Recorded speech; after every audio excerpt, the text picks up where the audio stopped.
비가 온다. 또 비가 온다. 이 비로 인해 대지는 또 얼마나 황폐해질 것인가. 산성비의 흙이 그리고 생명이 메말라가고 있다. 언제부턴가 비는 우리에게 두려운 존재가 됐다. 6개월 전 재앙이 시작됐다. 그러나 그땐 미처 몰랐다. 수백 킬로미터 밖 우리에게도 재앙의 그림자가 드리울 거라는 것을.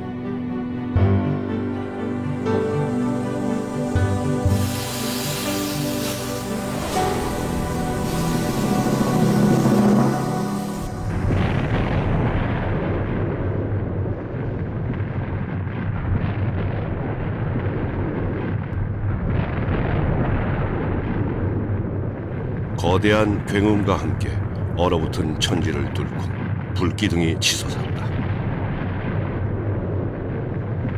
백두산이 폭발한 것이다.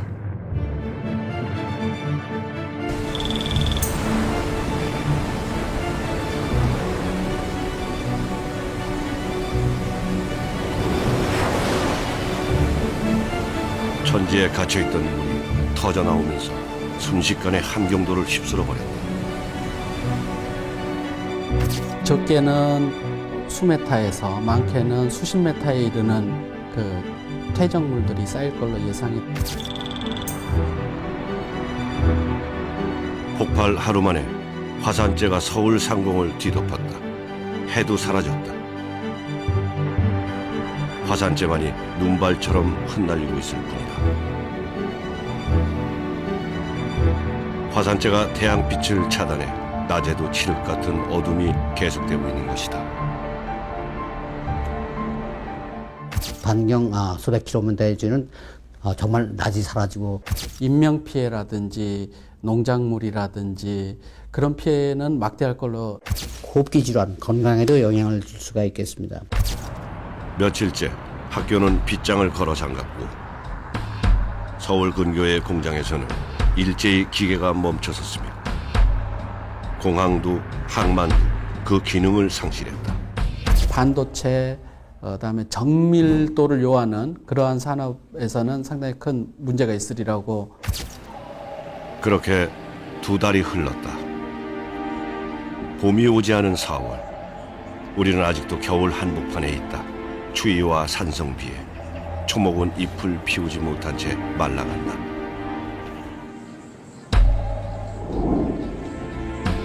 어딜 가나 국내산 채소를 찾아볼 수 없다. 수입산 채소값도 연일 폭등하고 있다.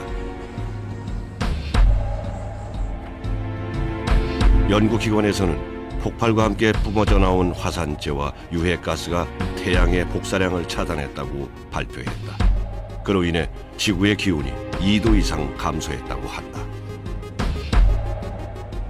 1년 내내 그 화산재가 지구를 빙빙 돌기 때문에 지구의 태양 복사, 입력하는 태양 복사를 차단해서.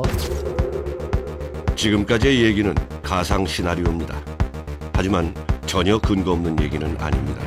백두산이 1000년 전 규모로 다시 폭발한다면 우리에게 닥칠 수 있는 최악의 재앙을 과학자들의 증언을 토대로 재구성한 것입니다.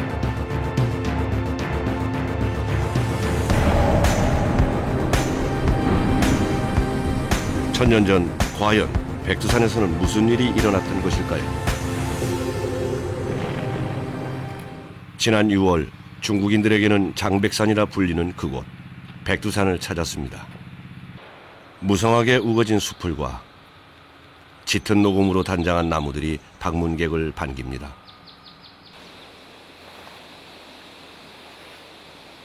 여름인가 싶더니 어느새 봄입니다.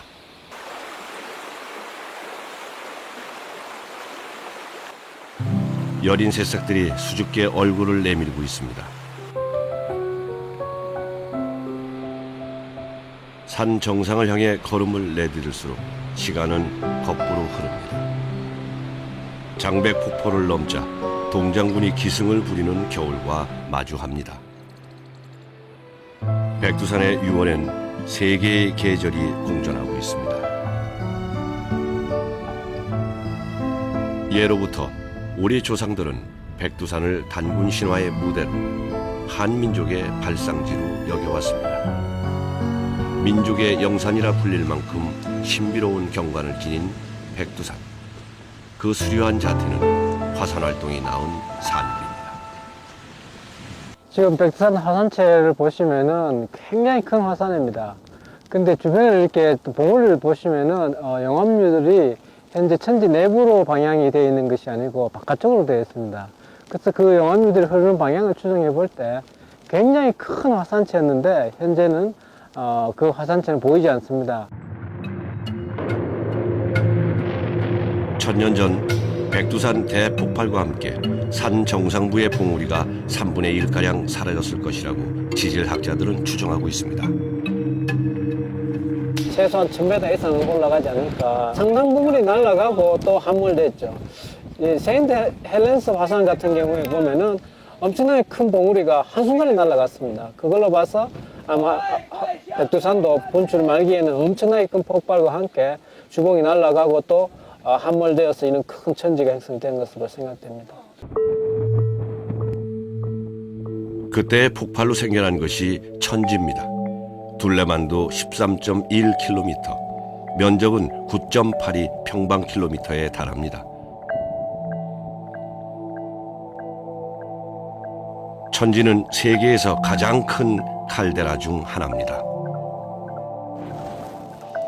예, 이 지금 흑색 부석인데 아마 현무암질 마그마가 부속화된 것으로 생각합니다. 부석은 마그마 내에 있는 그 휘발성 성분들이 밑에 빠져나가지 못하고 기포화해서 그 기포의 양이 굉장히 많을 때 물에 뜰 정도로 비중이 낮아질 때 저희들은 부석이라고 부릅니다. 유리질 성분으로 이루어져 무게가 가볍고 또 기공이 많아 부서지기 쉬운 돌이 부석인데요. 폭발성이 강한 화산에서 주로 발견됩니다. 천지를 둘러싸고 있는 16개의 봉우리에 피복된 부석의 양이 과거의 폭발 위력을 말해주고 있습니다. 현재 천문봉에서 관측되는 부석층의 두께가 약 75m 정도로 나타나고 있는데 75m 정도의 두께로 시작해서 한경도에서 한 10여 m, 그리고 동해에서는 수십 cm, 그리고 일본 북해도에서는 약 5cm 정도의 두께로 그렇게 관측되고 있습니다. 아오모리현 서쪽에 위치한 쿠로이시 지방. 이곳에서는 천년 전 헤이안 시대의 유적을 발굴해내는 작업이 진행되고 있습니다. 헤이안 시대에 잠든 역사와 함께 오래전 머나먼 이국 땅에서 일어난 백두산 폭발의 역사도 깨어났습니다.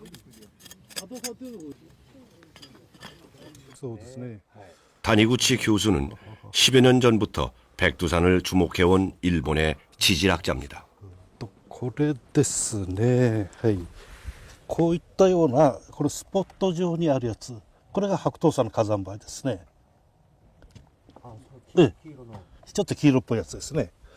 で手で触ってみますと、こんなような感じですけども、サラサラする。ちょっと粒がこれ粗いですね。でこれは今ここでは分かりませんけども、太陽日の光にかざしますと結構キラキラ見えるんですよ。だからここを調査されている方からお話を聞きますと、そういったような特徴を示すのが白頭山の火山灰であるという、そういうお話です。はい、 쿠로이시 지방뿐 아니라 헤이안 시대의 대부분의 유적지에서 백두산 화산토는 광범위하게 발견되고 있습니다. 백두산이 폭발했을 당시 일본으로 얼마나 많은 화산재가 날아왔는지를 알 수 있게 해주는 대목입니다. ここは北海道の方からですね、それからこの辺りまで、さらにもうちょっと南の方までまだ降ってるわけですから、そういうところから言うと多分細かいその火山灰がもう空一面をぐっと広く覆ってですね、多分あまり光が差さないようなね、そういう状況だったというふうに思います。 백두산이 뿜어낸 화산재는 단숨에 성층권을 뚫었고 바다 건너 일본에까지 날아왔던 것입니다. 이 같은 증거를 토대로 천년 전 백두산의 화산재가 이동했던 경로를 그려봤습니다. 당시 화산재는 편서풍을 타고 1500km 이상 떨어진 곳까지 날아갔을 것이라는 결론에 도달하게 됩니다.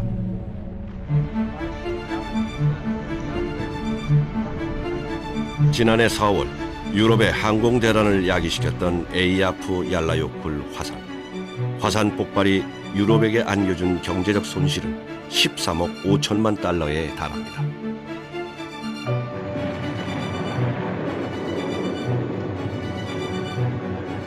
(100년) 만에 대폭발로 기록된 인도네시아의 무라피 화산. 화산이 폭발하면서 389명이 목숨을 잃었고 삶의 터전을 잃은 사람들도 10만 명에 육박합니다. 일반적으로 화산은 그 폭발 강도에 따라 폭발 지수를 1에서부터 8까지 분류합니다. 무라피 화산과 에이아프 얄라요쿨 화산이 토해낸 화산 쇄설류는 0.1 입방킬로미터까지 퍼져나갔습니다. 화산 폭발 지수 4에 해당하는 규모였습니다. 그러나 천년 전 백두산 화산재의 영향권은 150 입방킬로미터에 달했고 폭발 지수 또한 7로 추정되고 있습니다. でそうしますと、過去、2000年間で言いますと、地球上でもって、1、2を争うですね、非常に、その大規模な噴火を起こしたということが分かってきました。 인류가 지구상에 존재하기 이전부터 화산은 불을 뿜어왔습니다. 그리고 인류가 탄생된 이후에도 화산 활동은 이어져 왔습니다. 인간에게 자연의 경이로움과 무지막지한 재앙을 동시에 안겨준 화산. 화산은 우리가 사는 행성, 이곳 지구가 살아있다는 것을 증명해주는 존재입니다. 우리가 살고 있는 지구. 지구의 가장 깊숙한 곳에는 밀도가 아주 높은 핵이라는 층이 존재합니다. 멘틀이라는 뜨거운 암석층이 핵을 둘러싸고 있으며 그 멘틀층을 덮고 있는 것이 지구의 표면에 해당하는 지각입니다.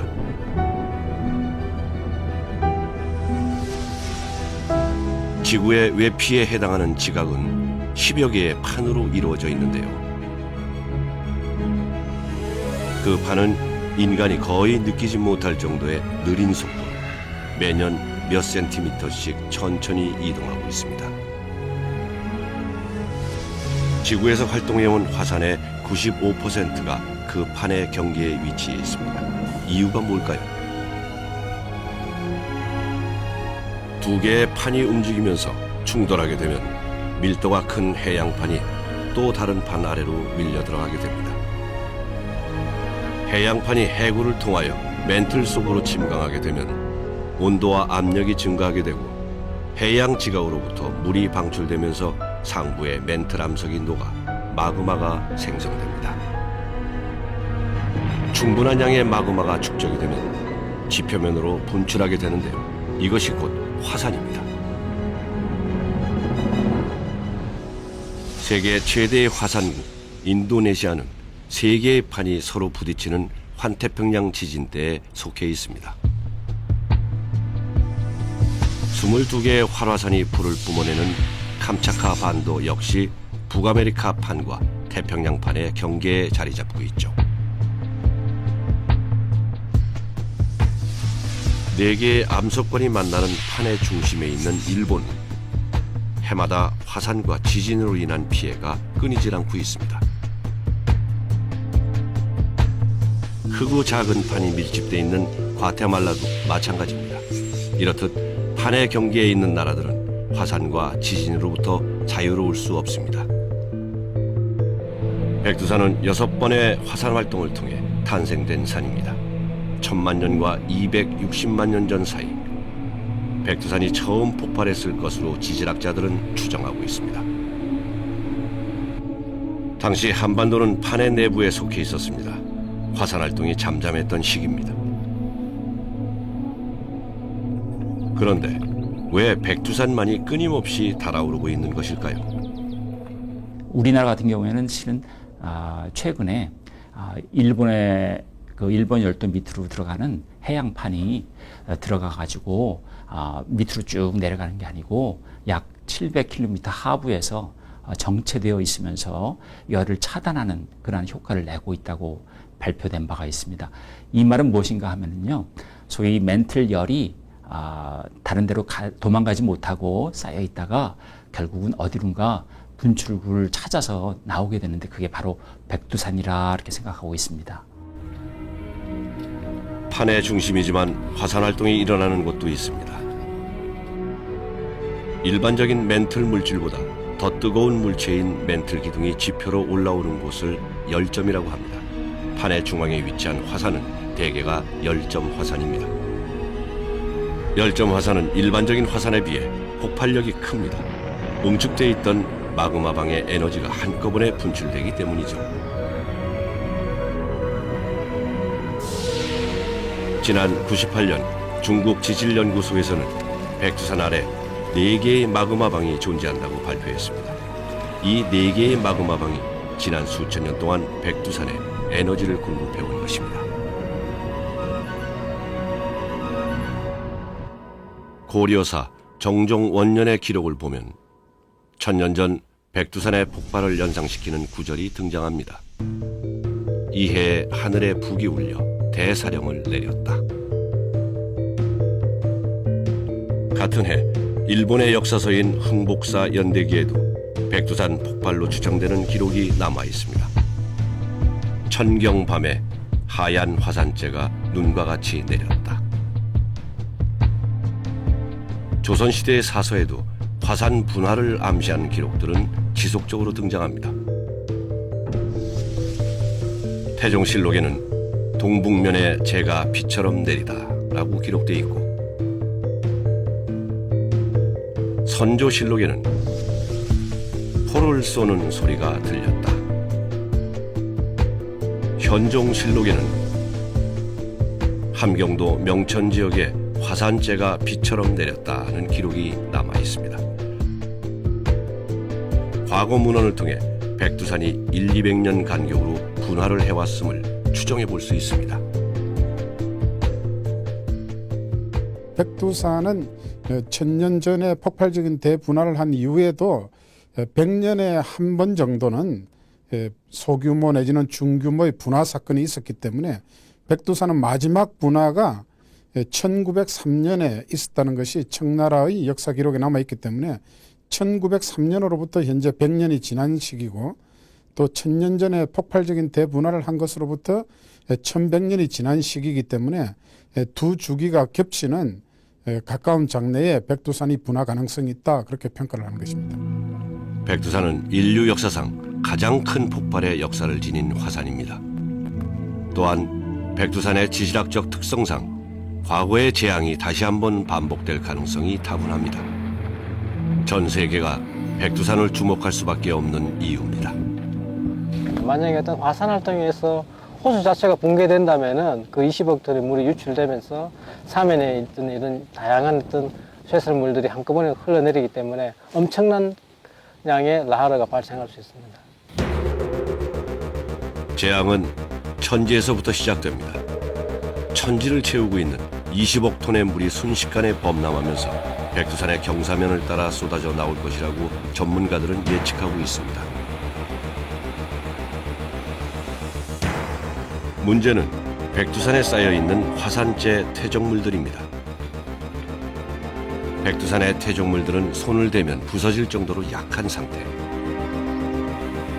천지의 물이 그 퇴적물들을 쓸고 내려오게 되면 사상 초유의 라하르, 즉 토성류가 발생하게 됩니다.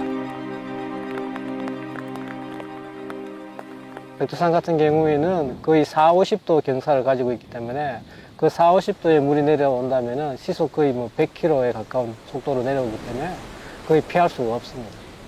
아마 마을이라든지 건축물이라든지 농경지라든지 이런 것들이 일순간에 아마 유실될 것입니다. 지난 3월 일본 동북지방 근해에서 리히터 규모 9에 육박하는 대지진이 발생하며 쓰나미가 몰려왔습니다. 동북해안 6개 현을 삼켜버린 대재앙. 세계는 경악했습니다. 3개월의 시간이 흐른 지난 6월, 쓰나미가 휩쓸고 간 미야기현을 다시 찾았습니다. 아름답고 평화로웠던 어촌 마을은 이제 어디에도 없습니다. 대지진과 쓰나미가 핥히고 간 상처는 참으로 참혹했습니다. 다니구치 교수는 백두산이 폭발하게 되면 백두산 주변 마을 역시 이와 비슷한 비극을 겪게 될 것이라고 얘기합니다. 例えばこの津波ですね、非常に、背後見てもらえばいいようにですね、非常に破壊力が強いんですけども、これは単なるその海水がですねぶち当たってると、そういうふうに考えるべきじゃなくてですね、海水にその海底にあった泥が混じってですね、ものすごく密度の大きいそういう物質に変わってるんです。でそういう、いわば重い物質がですねぶち当たって、そのためにこれだけですね非常にすごいその破壊力になってるんです。ここで今見ているですね津波による被害、こういったものに類似したそういうような現象が多分起きるだろうと思います。 백두산의 북쪽 비탈에는 이도백화라는 마을이 들어서 있습니다. 이 마을 사람들은 백두산을 찾는 관광객들을 대상으로 장사를 하거나 농사를 지으며 살아갑니다. 만일 백두산이 1000년 전 규모로 폭발하게 되면 그들 역시 미야기현 사람들과 같은 운명에 처하게 될지도 모릅니다.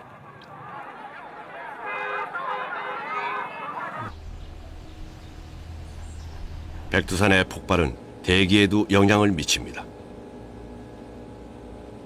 백두산 폭발에 대한 시뮬레이션을 운영해 본 결과 겨울에 분화할 경우 한반도에 가장 큰 피해가 예상된다는 분석이 나왔습니다.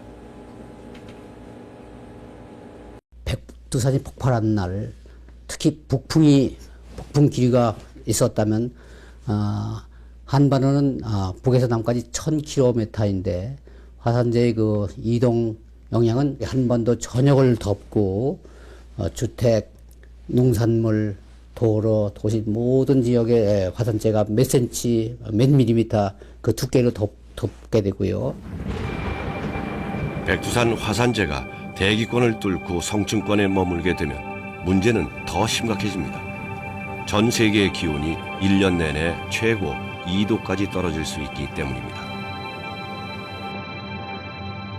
1년 내내 2도가 감소한다 또는 증가한다는 그건 전 세계적으로 문제가 있습니다.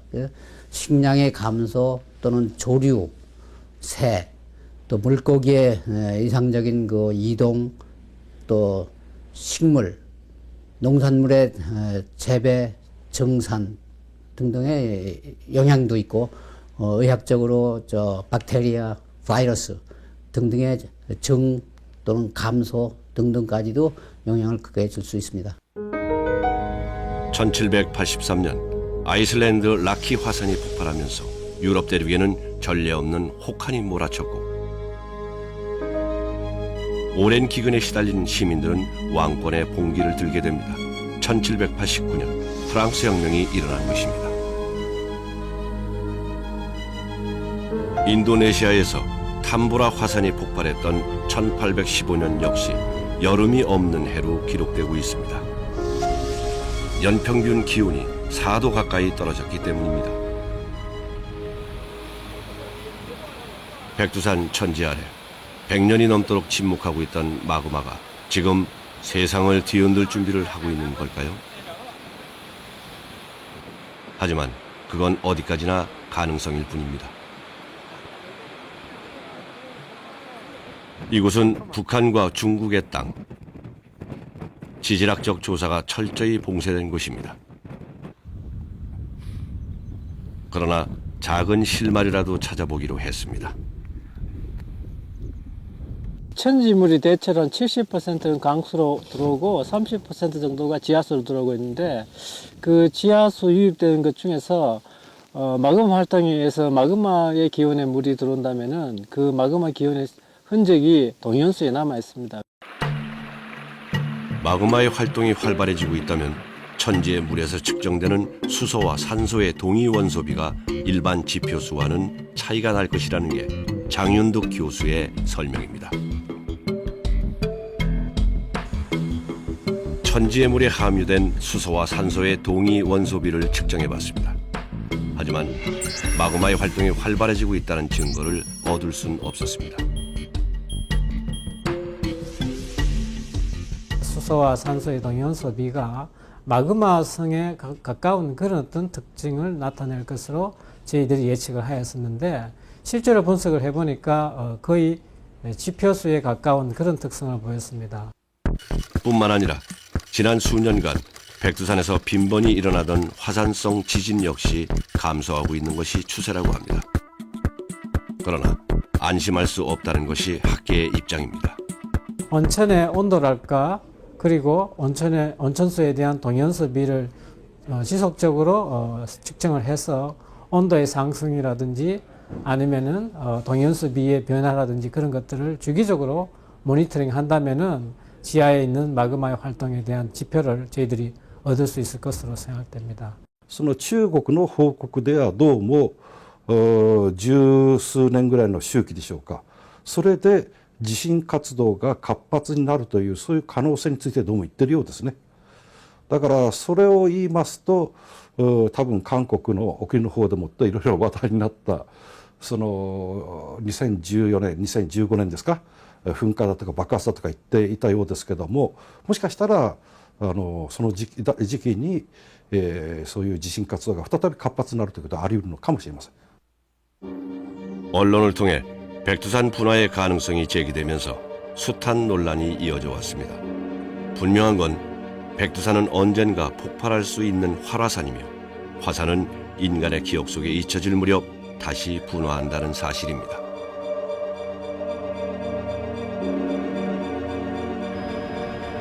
지금 우리는 분화의 가능성을 확률로 확인하고자 합니다. 일본의 한 화산학자는 자연의 거대한 위력 앞에 확률이 무슨 의미가 있냐고 반문합니다. 1000年前というが大昔かどうか、それから確率が低いかどうかっていうのは非常に難しい問題です。ただし今回の日本で起こった大震災だって非常に確率が低い、マグニチュード9なんていうのもね、確率が低いだろうと夢物語のように考えられたものが実際に起こってしまっているわけですね。それで原子力発電所とか大きな問題が起こってしまった。でも確率が低いからといってそれをないがしろにしておくのは非常にまずいですね。 몇 세대가 지나면서 과거 천지를 뒤흔들었던 백두산의 분노도 함께 잊혀져 갔습니다. 오랜 세월 숨죽여왔던 백두산. 그런데 서서히 신호를 보내오고 있습니다. 내가 오랜 잠에서 깨어나고 있다. 우리는 깨어나는 백두산을 어떻게 맞이해야 할까요? 북한과의 공동 연구를 통해서 정확하게 백두산 지하의 어느 위치에 어느 정도의 마그마가 어떠한 방향을 향해서 어떠한 속도로 상승하고 있는가. 火山によって全くやっぱり性質が違いますので、地道にいろんな常時ですね、噴火する前からたくさんの機器を設置して観測をして変化がないかどうかということを的確にリアルタイムに把握しておくことが非常に重要です。ですからそういう意味ではやっぱり国と国との関係ですね、これをなんとか正常にですね、そういう共同が研究できる、そういう状況にやっぱりするということが今は重要じゃないかと思います。